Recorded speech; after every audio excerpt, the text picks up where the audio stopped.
अभी 2 महीने पहले एक वेब सीरीज आई है दहाड़ नाम की, अगर नहीं देखी है तो उसको देखिए। वो कई मामलों में अच्छी वेब सीरीज है। मैं उसका प्रचार करने के लिए नहीं आया हूँ, तो संयोग से मुझे अच्छी लगी तो बता दिया। जो मैं कहना चाह रहा हूँ उसमें क्या है, उसमें एक पुलिस का एसएचओ है, एसएचओ है या डीएसपी है शायद, एक अधिकारी है पुलिस का। उसी के जुरिस्डिक्शन में एक स्कूल में उसका बेटा पढ़ता है, और स्कूल से कंप्लेंट आई कुछ बच्चे एक मोबाइल फोन एक कमरे के अंदर देखते हुए पकड़े गए हैं। वो मोबाइल फोन वही है जिसको उसका बाप ढूंढ रहा है किसी क्राइम की इन्वेस्टिगेशन के लिए, वो नंबर ट्रेस कर रहे थे, वही नंबर है। तो बाप और पुलिस की पूरी टीम भागी है, और प्रिंसिपल ने कहा कि वो बच्चे इस कमरे के अंदर हैं। अंदर गया तो उसका अपना बच्चा ही है। वो बच्चा क्रिमिनल नहीं है, वो तो गलती से फोन उसके पास आ गया, वो वाला जो फोन क्रिमिनल का था उसके पास आ गया। और तब वो पुलिस वाला देखता है कि उसका बच्चा और उसके 3-4 दोस्त वो सब वीडियोस देख रहे हैं जो 9-10 साल के बच्चे को नहीं देखने चाहिए थे। लेकिन उसके बाद सबसे इंटरेस्टिंग बात क्या है, घर जाके वो पुलिस ऑफिसर अपने बच्चे के साथ बैठता है, और कम से कम 2-3 मिनट का सीन है। किसी फिल्म या वेब सीरीज में 2-3 मिनट का मतलब बहुत बड़ी बात होती है। जब हम फिल्म लिखते हैं तो हमारा टारगेट होता है कि कोई भी सीन 1 मिनट से ऊपर का नहीं होना चाहिए किसी भी हाल में, वरना लोग बोर हो जाते हैं। मैक्सिमम 1 मिनट होता है। 2-2.5 मिनट तक एक थीम पर बात चल रही है, इसका मतलब डायरेक्टर चाह रहा है कि ये बात ठीक से पहुंचे। और बाप अपने बेटे को सिखा रहा है कि बेटा ये चीजें इस रूप में नहीं होनी चाहिए, इस रूप में होनी चाहिए, सही उम्र में होनी चाहिए। और तुम जो वीडियो देख रहे थे उसमें लड़की को ऑब्जेक्ट की तरह इस्तेमाल किया जा रहा था।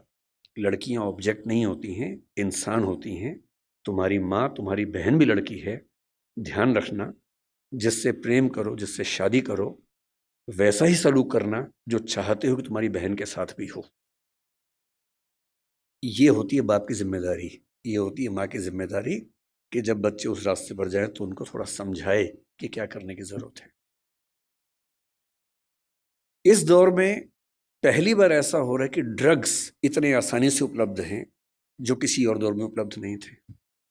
कंपटीशन जितना कभी नहीं था उतना आज है, इसलिए कोटा में ऐसी घटनाएं रोज सुनने को आ रही हैं हमारे सामने।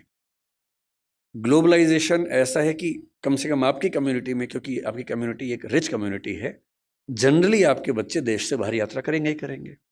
ग्लोबल बिजनेस बनाएंगे, कोई ऐसा बिजनेस बनाएंगे जो कई देशों में चलता हो, तो उनको आना जाना पड़ेगा ही पड़ेगा। एक ऐसी पीढ़ी जो ग्लोबल विलेज से कनेक्टेड है, इंटरनेट से कनेक्टेड है, एआई की दुनिया में है, उसके ऊपर जितने खतरे हैं उतने कभी नहीं थे।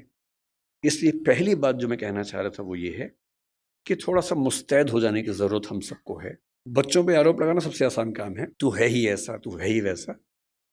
सही तरीका ये है कि हम समझे कि हमारी क्या जिम्मेदारी बनती है। मेरा तरीका ये है कि किसी विषय पर बात करने से पहले एकदम बेसिक बात से हम शुरू करें। कि जैसे मुझसे लोग कहते हैं कि भाई पेरेंट के तौर पे हमें क्या करना चाहिए, क्या नहीं करना चाहिए। तो मैं सबसे पहले बोलता हूँ कि मैं कोई खास पेरेंट नहीं है, तो आप मुझे कोई 30 खाना समझें। मैं बहुत सामान्य किस्म का पेरेंट हूँ, तो उतना ही बताऊंगा जो मैंने अनुभव से सीखा है, फेलियर से सीखा है। जिस मामले में मैं अपने बच्चे को नहीं समझा पाया, अब समझ में आया कि हाँ ऐसे होता तो और अच्छा होता, तो मैं उस अनुभव की बात कर सकता हूँ।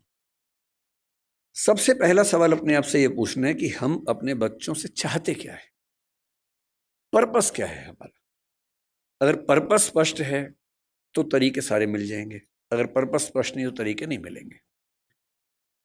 मैं अपने बच्चे को किस रूप में देखना चाहता हूं, अगर ये क्लैरिटी है तो सारे रास्ते क्लियर हैं। तो मैंने अपने आप से पूछा कि मैं अपने बच्चे की जिंदगी में क्या चाहता हूं। तो मैंने 4-5 एरोज निकाले कि क्या मैं ये चाहता हूं, ये चाहता हूं, या ये चाहता हूं।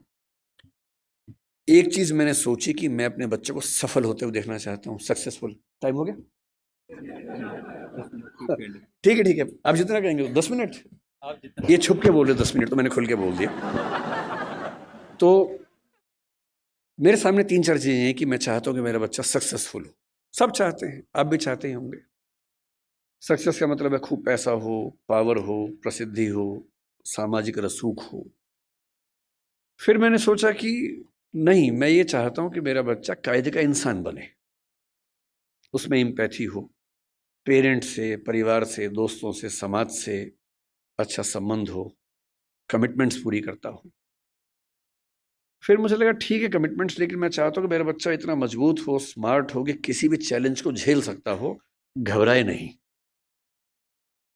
फिर लगा नहीं, मैं ये चाहता हूँ कि मेरा बच्चा फिजिकली, मेंटली, इमोशनली फिट रहे, स्वस्थ रहे।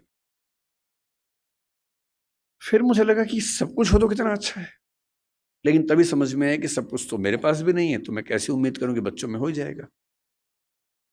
तब मैंने अंत में एक चीज लिखी कि एज ए पेरेंट मेरी सबसे पहली और आखिरी इच्छा ये होनी चाहिए कि मेरा बच्चा खुश रहे जीवन में।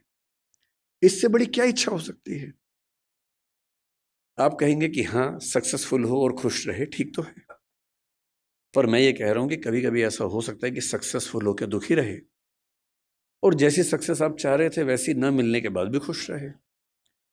और अगर मुझे दोनों में से एक को चुनना हो कि सक्सेसफुल और दुखी, या कम सक्सेसफुल लेकिन खुश, तो एज ए पेरेंट मेरा पहला भाव क्या होना चाहिए? कि वो खुश रहे। क्योंकि मैंने तो ऐसे आईएएस आईपीएस अधिकारियों को देखा है जिन्होंने आत्महत्याएं कर ली हैं, उनसे बड़ा सफल कौन होगा?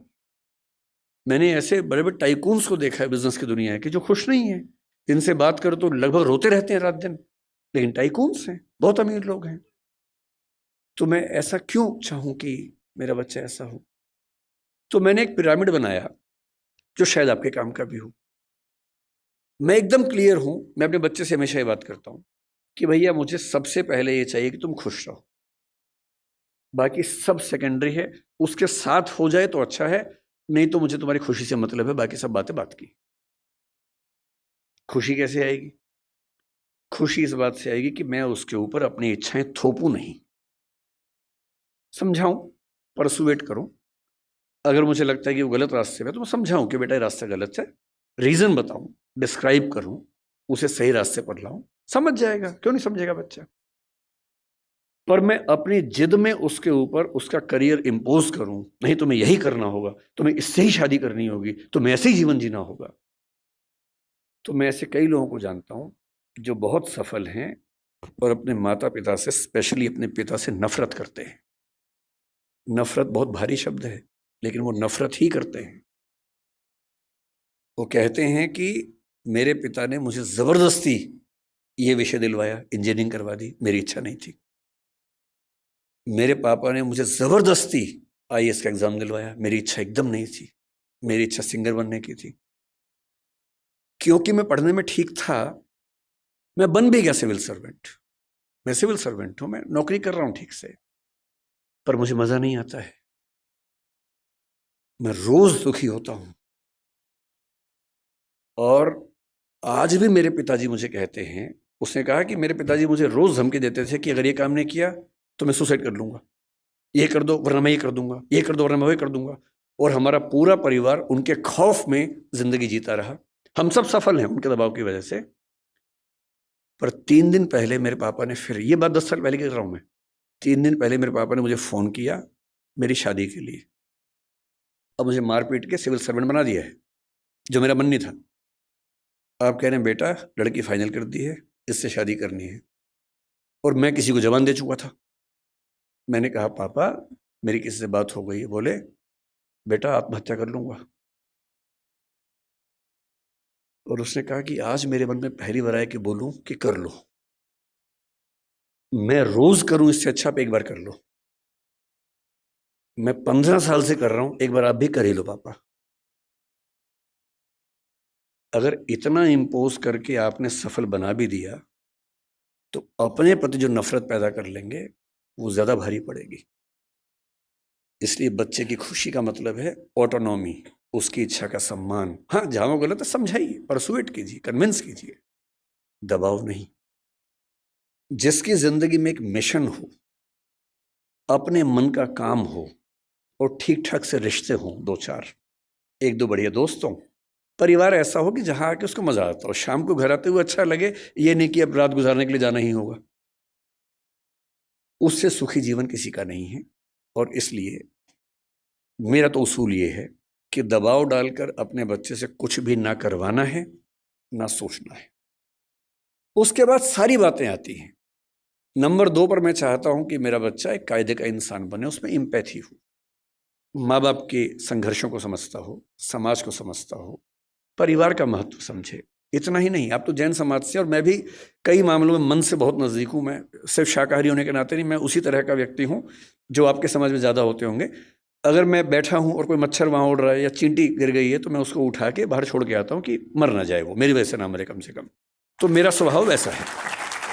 और मतलब मुझ पर हंसते भी हैं कई लोग, हमारे परिवारों में इस बात पे हंसते हैं, पर उनके हंसने से मुझे क्यों फ़र्क पड़ना चाहिए? अगर मैं अपने किसी विचार में पक्का हूँ तो हूँ। मैं चाहता हूं कि मेरा बच्चा एक एक प्राणी के प्रति लिबरल हो, एम्पैथेटिक हो। और मैंने पाया कि इसका एक बड़ा अच्छा तरीका है। हमने अपने घर में एक पेट पाला कुछ समय पहले, अभी उसकी कुछ दिन पहले मृत्यु हो गई। और मैंने पाया कि एक पेट के होने मात्र से घर के सब लोग ज्यादा संवेदनशील हो गए, उसके प्रति नहीं, सबके प्रति हो गए। उसको दर्द होता है तो हमें सबका दर्द समझ में आने लगा। इतना फर्क पड़ता है सिर्फ इस बात से कि आपने उसकी एम्पैथी के लिए ऐसी सिचुएशंस क्रिएट की या नहीं की। और तीसरी बात, क्योंकि समय पूरा हो गया, मैं सिर्फ इतना कहूंगा, नंबर 3 पर एक ही चीज आती है कि आपका बच्चा स्मार्ट हो, दुनिया को हैंडल कर सकता हो। एकदम रीसेंट एग्जांपल 4 दिन पहले का है, आखिरी एग्जांपल के बाद खत्म करता हूं। एक बच्ची है जिसने मेरा दिल जीत लिया 3 दिन पहले। उत्तर प्रदेश की 10वीं क्लास की बोर्ड की टॉपर है। उसका नाम है प्राची निगम शायद। उस बच्ची का जो गेटअप है थोड़ा सा अलग है। उसकी थोड़ी सी मूंछ है, हल्की सी दाढ़ी है, जो कि बहुत रेयर बात नहीं है। लड़के और लड़की में उतने अंतर नहीं होते जितने हम सोचते हैं। आजकल हम जब स्टडीज करते हैं जेंडर में, इस बात को समझते हैं। टेस्टोस्टेरोन हार्मोन पुरुषों में भी महिलाओं में भी, पुरुषों में थोड़ा ज्यादा है, महिलाओं में थोड़ा कम है। और यदि किसी महिला में थोड़ा सा ज्यादा हो जाए तो थोड़ा सा चेहरे पर बाल आ जाते हैं। हार्मोनल थेरेपी करवा लो तो ठीक हो जाता है, इतनी सी बात है। अब उस बच्ची को पढ़ने में बहुत मन लगता है। उत्तर प्रदेश बोर्ड का टॉपर होना मजाक नहीं होता है। उत्तर प्रदेश बोर्ड बहुत मुश्किल बोर्ड होता है। उसकी टॉपर है वो, पर उसे चेहरे पर थोड़े से बाल है। जब उसने टॉप किया उसके इंटरव्यूज आए, और हमारे बदतमीज समाज ने, हमारे गंदे समाज ने उस बच्ची की मेहनत की तारीफ जितनी की, उससे ज्यादा उसके लुक्स को ट्रोल किया, गंदे गंदे कमेंट किए। और सोच के देखिए, 10वीं क्लास का बच्चा जिसकी उम्र 15 साल होगी, जो पढ़ने में इतना डूबा हुआ है कि फर्स्ट रैंक लेके आ रहा पूरे स्टेट में, उसकी मेहनत पर बात नहीं हो रही है। बात हो रही है कि उस लड़की के चेहरे पर बाल कैसे। कैसा भद्दा समाज है हमारा। 2 दिन बाद उसका फिर एक इंटरव्यू आया, और उसने इंटरव्यू में क्या कहा, थोड़ी दुखी आवाज में कहा कि इतनी ट्रोलिंग हुई, मुझे, मेरा मन करता है काश मैं टॉप ना करती। ये हमारे समाज के मुंह पे थप्पड़ है, तेज थप्पड़ है, जो लगना भी चाहिए। लेकिन जो मैं आखिरी बात आपसे कह रहा हूं वो इसके बाद की है। उसके 2 दिन बाद फिर उसका एक इंटरव्यू आया, जो मैंने कल देखा, और उसने कहा कि ट्रोलिंग हुई बहुत, लेकिन मुझे खास फर्क नहीं पड़ रहा, मैं ठीक हूं। इसी बहाने फेमस भी हो गई। और रही बात इसकी, तो ये तो जब चाहूंगी ठीक कर लूंगी, इसमें ऐसी कौन सी बात है।